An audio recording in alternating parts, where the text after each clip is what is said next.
Every movie I've ever watched had some type of message, whether it was Avatar, Fire and Ash, which clearly, symbolizes colonization, Native Americans, saving the planet, and the like.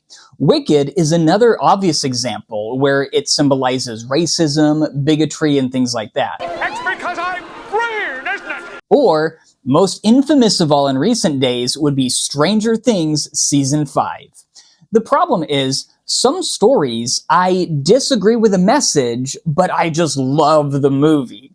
And others, I agree with the message, but from a writer's perspective, it just didn't work. It was just awful.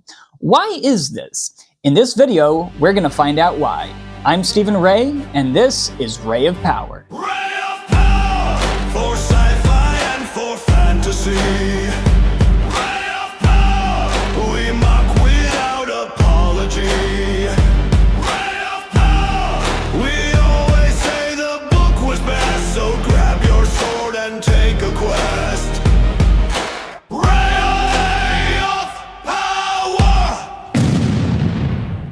Before we get into the most recent movies, let's start off with a football example.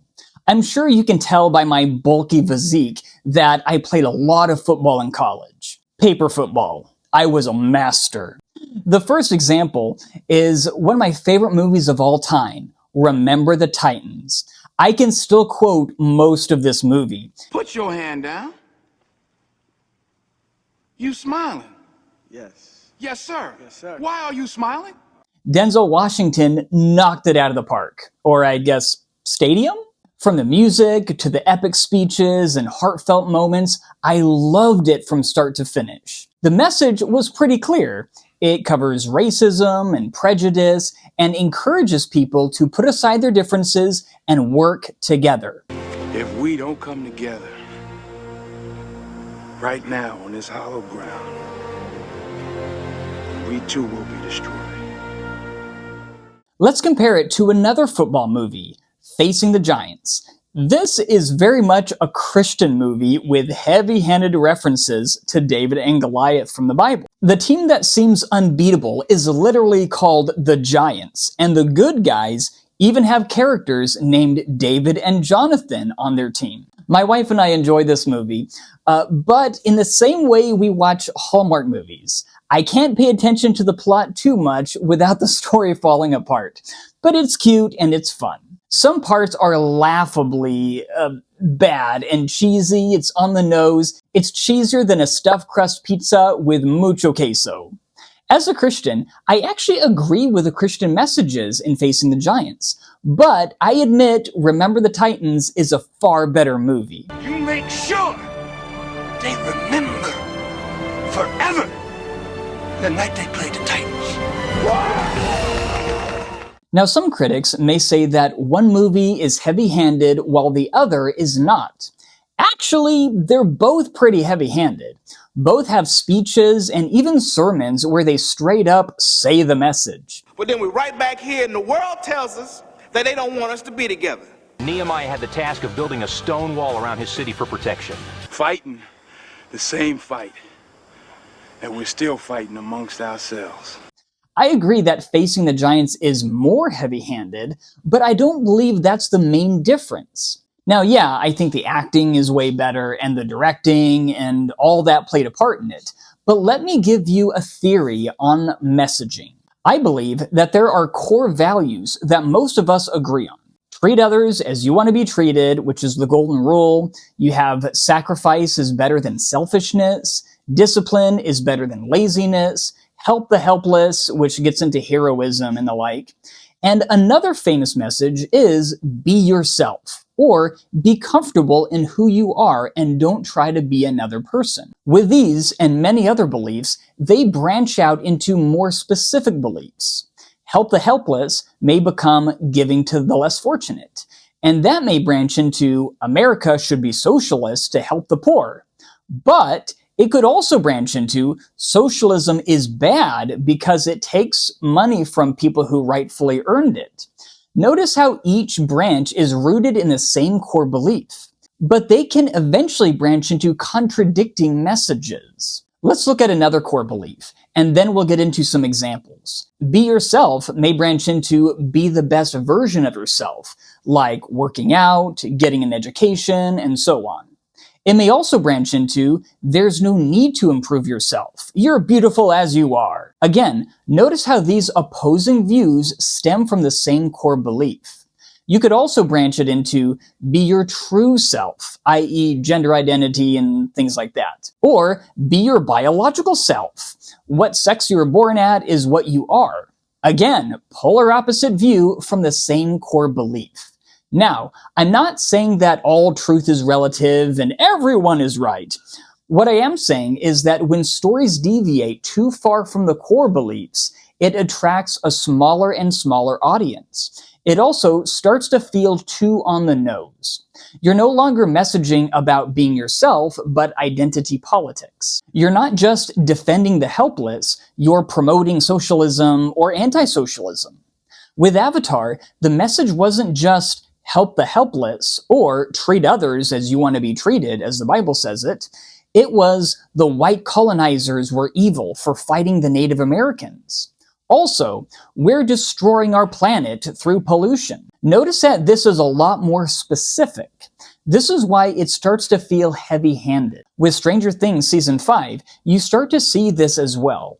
Season 1, the emphasis was on finding Will, helping Eleven from the evil scientist, and saving the town from the monsters.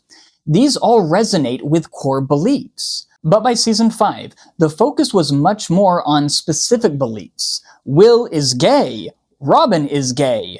Gay is good. Even the extra super duper gay community saw the scenes in this show as cringe and difficult to watch. I don't like girls. It was extremely on the nose and so emphasized that the actual plot took a back seat. Main characters that were very interesting in Season 1, like Hopper and Jonathan, were sidelined and just kind of bland. The type of messaging is very frustrating for fans. Not only is it divisive, but is heavy-handed, distracts from the plot rather than enhancing the plot.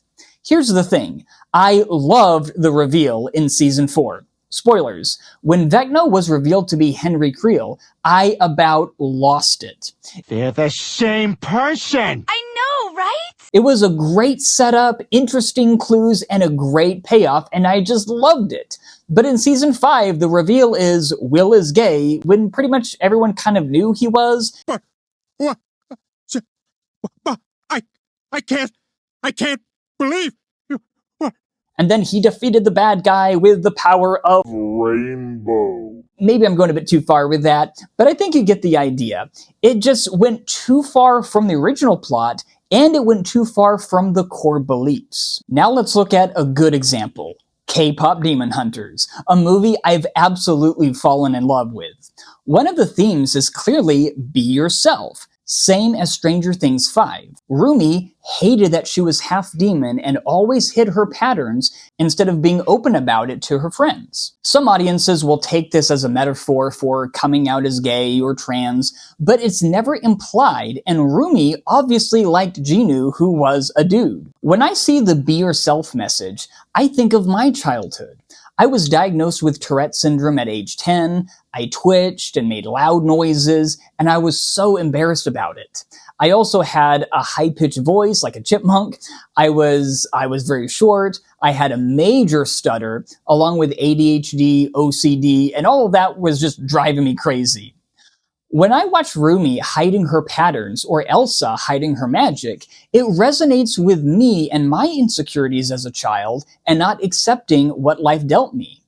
See how when you stick to the core beliefs, more people can relate to it in different ways. This is why fans will debate what movies really were trying to say.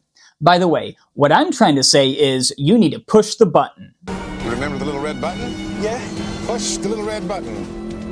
And you may want to put on a seatbelt. Take any big franchise, and there will be debates. Star Wars, was it an anti-fascist message against America? Was it a basic story about good versus evil? Was it a message about how anyone can be corrupted and anyone can be redeemed? I'm inclined to believe that many of the top movies and books that are well beloved stick to the core beliefs, even if the messaging is heavy-handed. Let's take a quick look at Brandon Sanderson. I've been a huge fan of his books like Mistborn and the Stormlight Archives and many others. What was interesting was that his latest book, Wind and Truth, book 5 in his series, had mixed reviews while all the others were pretty much well-beloved and overly positive. What changed? His earlier books targeted core beliefs. An iconic line that Kaladin says in the series is, "I will protect those who cannot protect themselves." Another one is, "I will protect even those I hate, so long as it is right." The books emphasize self-sacrifice, respecting others, and many other great messages.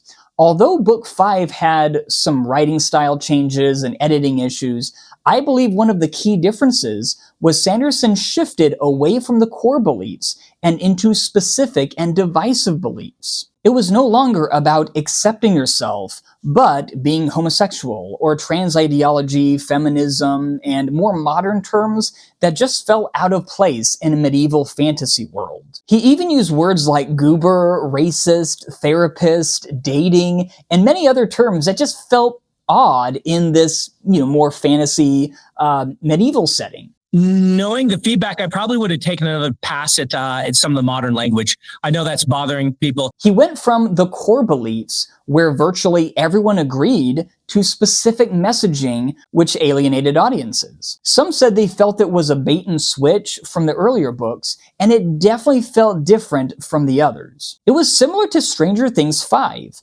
because in both cases, the world was at stake, all hope was lost, people were dying, yet both stories pushed pause so someone could come out as gay.